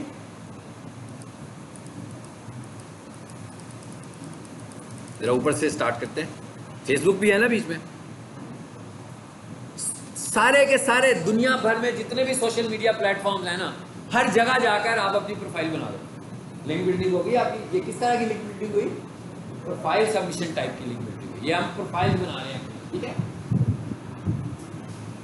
अच्छा, उसके बाद एक और हमारे पास स्ट्रेटेजी है। वो क्या है? जो कि लोगों में बड़ी पॉपुलर है, जिसको लोग डिस्कस भी करते हैं। बिल्कुल सही कहा आपने, गेस्ट पोस्ट। अच्छा, ये गेस्ट पोस्टिंग क्या होती है? पहले ये समझ लेते हैं कि गेस्ट पोस्टिंग क्या होती है, ये कैसे करते हैं। तो क्या आप एज ए स्टूडेंट ये पोस्टिंग कर भी सकते हैं कि नहीं कर सकते हैं खुद से? गेस्ट पोस्ट का मतलब ये है कि मेरे पास एक वेबसाइट है, सपोज करें मेरे पास एक वेबसाइट है और वो वेबसाइट एजुकेशनल वेबसाइट है, ठीक है। अब मैंने क्या कहा हुआ है? मैंने एडवर्टाइज किया हुआ है कि भाई किसी ने भी अगर एजुकेशनल पोस्ट करवानी है मेरी वेबसाइट पे करवा ले। हर पोस्ट के लिए मैं उससे $5 लूंगा, ठीक है। इसका मतलब क्या हुआ कि मैं गेस्ट पोस्ट करवा रहा हूँ $5 के अगेंस्ट। तो अगर मुझे 10 पोस्ट इस महीने में मिलेंगी, 5 × 10। अब एक साहब जो हैं, उनकी नई एजुकेशनल वेबसाइट आई है और उनकी डोमेन अथॉरिटी अच्छी नहीं है, अब ये पोस्ट का मतलब क्या है भाई? पोस्ट का मतलब क्या होगा कि मैं उस वेबसाइट पर जाऊंगा, टाइटल लिखूंगा, डिस्क्रिप्शन लिखूंगा, टाइटल में कीवर्ड लाऊंगा, डिस्क्रिप्शन में कीवर्ड लाऊंगा, लिंक लगाऊंगा अपनी वेबसाइट का, तस्वीर लगाऊंगा और पब्लिश कर दूंगा। क्या हुआ? मेरी एक पोस्ट पब्लिश हो गई। बिल्कुल ऐसी है जैसे मैं फेसबुक पे काम कर रहा हूँ, जिसमें आप फ्री पोस्ट लगा रहे हैं ना, ये भी एक गेस्ट पोस्टिंग है, लेकिन ये फ्री पोस्ट है। इसका मतलब इससे आपको ये भी अंदाज़ा हुआ कि अगर आप अपना प्रमोट करना चाहते हो अपने बिजनेस को, तो आप क्या करो, नंबर ऑफ पेजेस बना लो, नंबर ऑफ एजुकेशनल पेजेस बना के ट्रैफिक अपनी वेबसाइट पे भेजो टेक्निकल तरीके से। ऐसे ना लग रहा हो कि ट्रैफिक के लिए पेजेस बनाए हुए हैं, ऐसे लग रहा हो कि आपको ये इन्फॉर्मेशन दे रहे हैं और मजीद इन्फॉर्मेशन इस वेबसाइट के ऊपर पड़ी हुई है। तो ये भी एक तरह की गेस्ट पोस्ट होगी, लेकिन ये गेस्ट पोस्ट में नहीं कंसीडर होगी। ये तो एक टेक्निकली मैंने बताया कि ये गेस्ट पोस्ट है। मतलब मैंने क्या किया, 10 एजुकेशनल पेजेस बना लिए और रूटीन में उन 10 एजुकेशनल पेजेस पे कंटेंट लिखना शुरू कर देता हूँ, और वो कंटेंट मैं लिखता हूँ एक खास वेबसाइट से रिलेटेड, जब मैंने ट्रैफिक भेजनी होती है, और उसमें मैं लिंक लगा देता हूँ उस वेबसाइट का। तो क्या हुआ, लिंक मिल गया उसको उधर से। और कहाँ से मिल रहा है? 100 अथॉरिटी वाली से मिल रहा है। उसकी डोमेन अथॉरिटी कितनी है? 100 है। अब एक साहब हैं, वो क्या कर रहे हैं, अब ये तो मैंने कहा था कि भाई पीक सोल्यूशन वालों ने गेस्ट पोस्ट लगवानी थी, तो मेरे पास वेबसाइट थी, उन्होंने मुझे कहा जनाब मैं पोस्ट लगवाना चाहता हूँ, मैंने कहा $5 दे, मैं लगा देता हूँ। उन्होंने मुझे $5 पे किए, मैंने लगा दी। ये तो सिंपल सा एक ट्रांजैक्शन हो गया। लोग इससे कैसे अर्न कर रहे हैं? अब स्ट्रेटेजी समझने वाली बात यह कि लोग इससे कैसे अर्न करते हैं। लोग इससे ऐसे अर्न कर रहे हैं कि जो लोग इससे अर्न कर रहे हैं ना तो उनके पास वेबसाइट है जिसपे वो गेस्ट पोस्ट लगाते हैं, और ना वो लोग हैं जो गेस्ट पोस्ट लगवाते हैं, बल्कि वो दरमियान में ब्रोकर्स के तौर पर लोग हैं जो एडवर्टीजमेंट करते हैं, मार्केटिंग करते हैं, और वो कहते हैं कि भाई किसी ने गेस्ट पोस्ट लगवानी है और किसी ने गेस्ट पोस्ट लगानी है, दोनों को वो ढूंढ रहे हैं। अब उनके पास सारा लोगों का रिकॉर्ड आ रहा है, क्योंकि मार्केटिंग तो वो कर रहे हैं, वो एड्स भी चला रहे हैं, वो लिंक्डइन पर भी हैं, वो यूट्यूब पर भी हैं, वो फेसबुक पर भी हैं, और उनकी वेबसाइट भी है और एडवर्टाइज कर रहे हैं वो इस चीज़ को। अब क्या हो रहा है, बहुत सारे लोग उनसे कांटेक्ट करते हैं कि जनाब हमारी नई वेबसाइट है, ये एजुकेशनल है, ये स्पोर्ट्स की है, ये न्यूज़ की है, ये इलेक्ट्रॉनिक्स की है, हमें गेस्ट पोस्ट चाहिए। अब वो कहते हैं, वो उससे पूछते हैं जो वेबसाइट उनके पास है कि जनाब इलेक्ट्रॉनिक्स की वेबसाइट में हमने एक पोस्ट करनी है, आप क्या चार्ज करोगे? ठीक है, वो से कहता है जी मैं आपसे लूँगा $5। ओके, वो अब उसको कहते हैं जनाब मैं आपसे $10 लूँगा। ठीक है, अब ये जो $5 हैं ये उसके हैं बीच में से, और वो उधर से उठाकर उसकी पोस्ट लगवा देगा, क्योंकि जो जिसने पोस्ट लगवानी है वो ये वर्किंग तो नहीं कर रहा ना, उसकी वो आम बंदा है, उसने तो एक वेबसाइट बनाई हुई है अपनी सिर्फ। सो इस तरह करके लोग ये एडवर्टीजमेंट करके लोग गेस्ट पोस्टिंग करें। गेस्ट पोस्ट करना कोई मुश्किल काम नहीं है। गेस्ट पोस्ट करने का मतलब क्या भाई, एक HTML फाइल बनाना या वर्डप्रेस में जाकर एक पोस्ट लिखना। सिर्फ क्या होना चाहिए, आपकी पोस्ट ऑप्टिमाइज होनी चाहिए। कैसे? जैसे हमने SEO के पेज को ऑप्टिमाइज किया था, आपका टाइटल होना चाहिए, टाइटल में कीवर्ड होना चाहिए। अब इसका मतलब क्या हुआ, इसमें एक चीज़ बीच में और ऐड हो गई। कौन सी चीज़ ऐड हुई? कंटेंट लिखने की। भाई वो कह रहा है मैंने पोस्ट लगवानी है, लेकिन पोस्ट में भी तो कुछ लिखना है ना।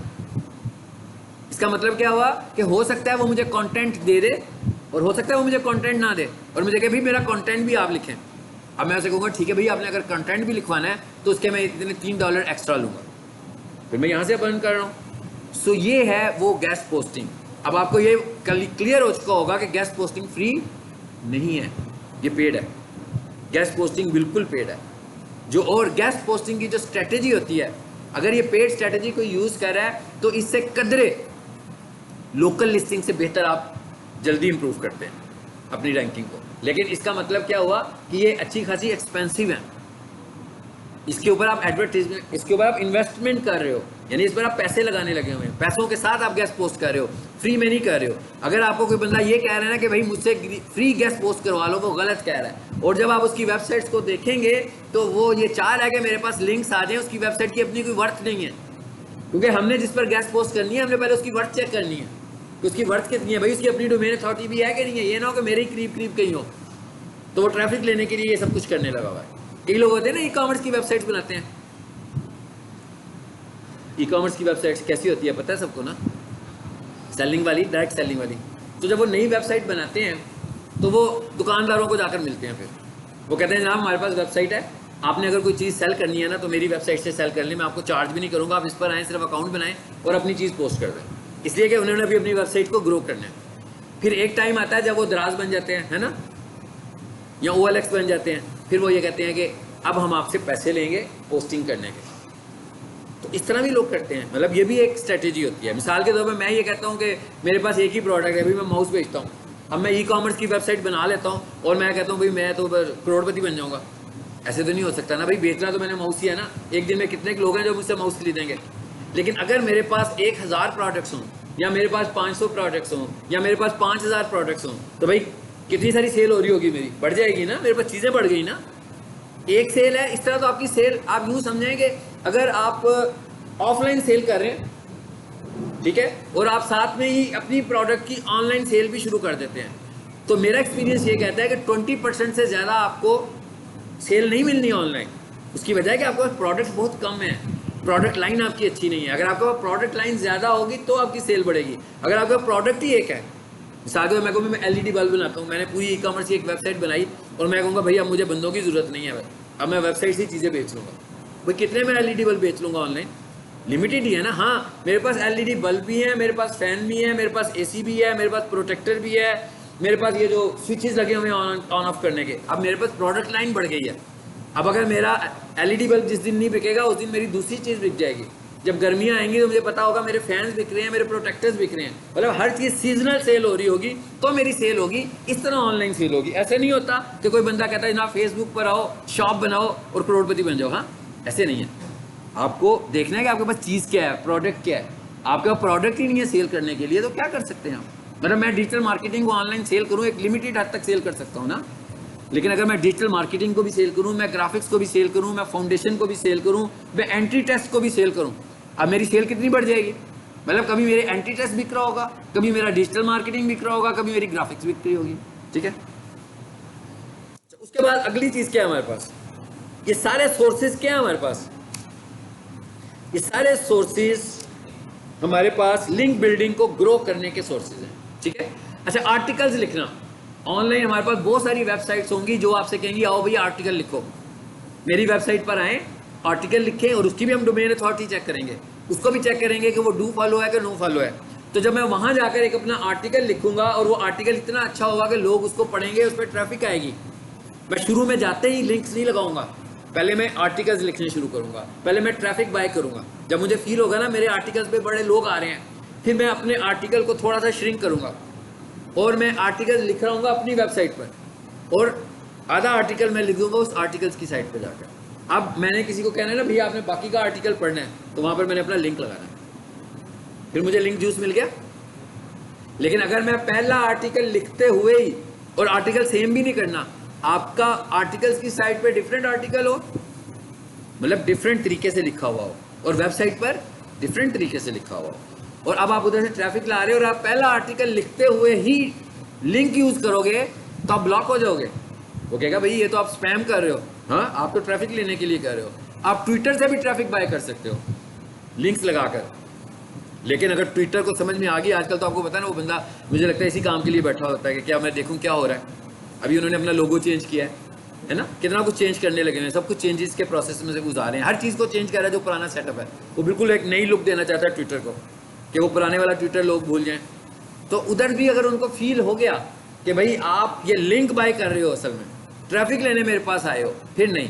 लेकिन अगर आप इन्फॉर्मेशन इतनी अच्छी दे रहे हो कि डिटेल्ड इन्फॉर्मेशन के लिए वो बंदा लिंक पर जाएगा, वहाँ से भी आपको लिंक जूस मिलने वाला है। ठीक है, तो हमें आर्टिकल्स लिखने हैं, आर्टिकल साइट्स पे जाकर। और आपको याद होगा मैंने जब वेबसाइट बनानी आपको सिखवाई थी, तो मैंने कहा था कि भाई एक टैब अपनी वेबसाइट पे आर्टिकल्स का रखो या ब्लॉग का रखो, और उसको फ्रीक्वेंटली अपडेट करो, उसी ने आपकी ट्रैफिक बाय करनी है। उस आर्टिकल के टैब से आप होम पेज पे लेकर जाओगे ट्रैफिक को, यानी आर्टिकल पढ़ रहा है कोई बंदा, उधर ही होम पेज का लिंक है, पढ़ते पढ़ते क्लिक करेगा, आपके होम पेज पर आएगा, आपके लैंडिंग पेज पर ट्रैफिक आ गई। आपने लैंडिंग पेज पर आर्टिकल नहीं लिखना अनटिल कि आपकी वेबसाइट ही आर्टिकल की है। तो मैं कह रहा हूँ आपकी वेबसाइट किसी भी चीज़ की है, आपको आर्टिकल लिखना लाजमी है, हर चीज़ पे आर्टिकल लिखे। मिसाल के तो कहता हूँ भाई मेरा एक सप्लायर है, वो किचन इक्विपमेंट सेल करता है, ठीक है। अब आपको भाई वो क्या आर्टिकल लिख सकता है भाई? हाँ, तो भाई वो पिज़्ज़ा मशीन बेचता है, वो आइसक्रीम मशीन बेचता है, इसका मतलब क्या हुआ? वो पिज़्ज़ा पे आर्टिकल्स लिख सकता है, पिज़्ज़ा मशीन्स पे आर्टिकल्स लिख सकता है, पिज़्ज़ा बनाने की रेसिपीज़ पे आर्टिकल्स लिख सकता है, वो रेस्टोरेंट्स पे भी आर्टिकल लिख सकता है, वो रेस्टोरेंट्स की हिस्ट्री पे भी आर्टिकल्स लिख सकता है, वो ये भी बता सकता है भाई पाकिस्तान में कितने रेस्टोरेंट्स हैं, वो बता सकता है भाई ये वाला रेस्टोरेंट कब से चल रहा है, अच्छा रेस्टोरेंट कौन सा है, वो रैंकिंग भी दिखा सकता है, भाई आजकल ये इस वक्त जो सबसे ज़्यादा अच्छी ट्रैफिक मिल रही है, अच्छे रिव्यूज़ आ रहे हैं इस रेस्टोरेंट को आ रहे हैं, तो ट्रैफिक मिल रही है ना उसको इन्फॉर्मेशन के लिए सारी की सारी, वो यही ट्रैफिक हम बाय कर रहे हैं जी। ये फाइनल हमारे पास क्या है, वो क्या है जी, फोरम। फोरम्स किसे बोलते हैं? डिस्कशन प्लेटफॉर्म्स जहां पर लोग डायलॉग कर रहे होते हैं, कोई बंदा किसी से पूछ रहा होता है, कोई बंदा किसी को बता रहा होता है। हम फेसबुक को भी फोरम कह सकते हैं, जब वो आपके साथ चैट में आ जाते हैं तो वो फोरम बन जाता है। किसी भी प्लेटफॉर्म पे जाएं वो चैट में आए तो फोरम बन जाते हैं। लेकिन जेन्युइनली जो प्लेटफॉर्म फोरम टाइप के हैं, और उनमें से जो सबसे आज की तारीख का जो सबसे पॉपुलर प्लेटफॉर्म है, दैट इज कोरा। आप कोरा पर जाएं और कोरा पे जाकर अपना अकाउंट बनाएं और वहां पे जाकर आप पार्टिसिपेट करें अपने कंटेंट के हिसाब से। वहां पर लोग बहुत सारे सवाल पूछ रहे हैं, इवन आप कीवर्ड सर्च करोगे ना डिफरेंट, तो आप देखिएगा गूगल पे कोरा भी आ जाएगा एकदम। खास तौर पर अगर आप इन्फॉर्मेटिव कीवर्ड ढूंढ रहे होगे, इन्फॉर्मेटिव यानी आप कोई इन्फॉर्मेशन ले रहे हैं तो कोरा जरूर आएगा उसमें। जैसे आप कोई चीज़ लोकली बाय कर रहे हो तो अलग जरूर आता है, सेम इसी तरह आप कोई इन्फॉर्मेशन का कीवर्ड यूज करते हो तो उसमें कोरा जरूर आएगा। तो आपको कहाँ ले जाएगा? कोरा पे ले जाएगा। अब कोरा पे हम क्या क्या कर सकते हैं भाई? कोरा पे भी हम लोगों को अपडेट्स दे रहे हैं। जैसे कोई बंदा एंटी ट्रस्ट के मतलब मुझसे पूछना शुरू हो जाता है, मैं कहता हूँ मेरा क्लाइंट है स्टार्स अकेडमी, उनको मैं ले गया हूँ कोरा के ऊपर एडवर्टाइज करने के लिए। लेकिन मैं एडवर्टाइज नहीं कर रहा वहाँ पर, अपने बैनर नहीं लगा रहा, फ्लेक्सेस भी नहीं लगा रहा। ऐसे नहीं है कि जो हमारे फेसबुक की पोस्ट है मैं वहाँ पर वो लगाने लगा हूँ। मैं वहाँ पर एंटी ट्रस्ट के मतलब देख रहा हूँ, लोग सवाल कर रहे हैं, मैं उनको जवाब दे रहा हूँ। और मैं इस लेवल तक उन्हें लेकर जाता हूँ कि वो लोग अपना बिलीव बना लें हमारे ऊपर कि भाई हम लोग जो इन्फॉर्मेशन उनसे शेयर कर रहे हैं वो बहुत ठीक इन्फॉर्मेशन है। फिर एक लेवल पर जाकर, जैसे वो मुझसे पूछते जा रहे हैं बार बार, एक लेवल पर जाकर मैं उसको लिंक शेयर करूँगा अपने आंसर में। अब जैसे ही मैंने उस पर लिंक, पहले स्टार्ट पे नहीं करना, एक लेवल पे जाके करना है। जैसे ही मैंने वहाँ पर लिंक लगाया, क्या हुआ? फिर मुझे कोरा का लिंक जूस भी मिल गया। और ये कोरा प्लेटफॉर्म ना एजुकेशनल है, हर तरह का प्लेटफॉर्म है वो। वहाँ पर आप हर तरह की अपना अकाउंट साइन अप कर सकते हो।